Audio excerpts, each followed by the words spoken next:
Two former popes, John the 23rd and John Paul II, became official Catholic saints on Sunday. And it's really incredible how little it takes for popes to become saints now. It used to be that you had to perform 2 verified miracles.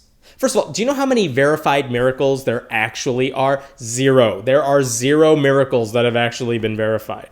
There may be things that we don't have good medical explanations for, but it doesn't mean a pope magically intervened. Miracle is just a fancy word for shit we can't explain.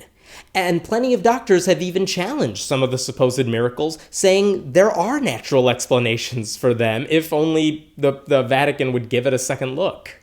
All that said, let's take a look at the miracles attributed to these former popes and see how magical they really are. In the case of John the 23rd, they're making him a saint based off of only 1 miracle, because 2 would be ridiculous. But that 1 miracle happened in the 1960s. That's when Sister Catarina Capitano was cured of gastrointestinal hemorrhaging. She was basically bleeding from her stomach. Her story goes like this. She was praying to the Holy Virgin of Pompei, but it wasn't working. So the sisters in her convent took an image of Pope John the 23rd and they put it on her nightstand. Guess what? Nothing happened. She was still sick. Eventually, though, when she started praying to that pope, she got better. But only for 2 weeks. That's when she started vomiting, so she had to go back into the hospital. But this time, one of her sisters brought her a piece of the sheet that the Pope had died on, because he had died at this point. And she took that sheet and she placed it against her stomach from where she was bleeding. And guess what? One night, she felt kind of pressure on her stomach. And she said the Pope was there. The Pope was basically pressuring, putting his hand on that stomach, telling her things would get better. And by the way, the Pope in her dream looked miraculously like the Pope's image that was on her nightstand. Who would have thunk?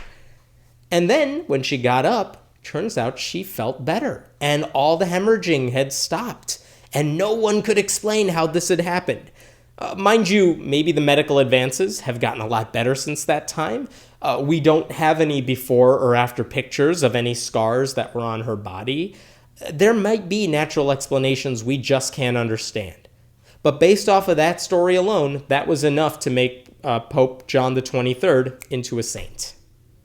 For Pope John Paul II, one of his miracles involved curing a woman who was about to have an aneurysm. She saw him on TV and she prayed to him, and all of a sudden she got better, because miracles can be transmitted through the television now. And Pope John clearly had something to do with the woman who saw him on TV and then prayed to him. It's like he totally knew that was happening. His other miracle is that he supposedly cured a French woman of Parkinson's disease. And it turns out that disease can go into remission. But no, let's not change the story. Pope John Paul II cures Parkinson's. That's the story, and the church is sticking with it.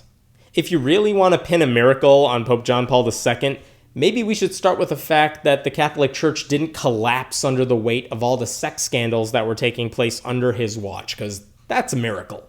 The whole ritual of finding miracles is basically the church grasping at straws, and honestly, it just cheapens the very idea of what a miracle is and how it happens. So why do they do this in the first place? I know this sounds selfish, but it is basically a PR campaign for the church. When your country produces someone who becomes a saint, it makes Catholicism look pretty good in that country. The number of people who go to church starts going up. It's like your country has produced a hometown hero. It puts people back in the pews, and it puts the church back in the news. But this whole process of turning these people into saints, it just underscores one of the big problems atheists like me have with faith in the first place. Sainthood is nothing but a prolonged God of the gaps argument. When we don't understand how something works, we're not going to go looking for a natural explanation. We are just going to assume it's a miracle.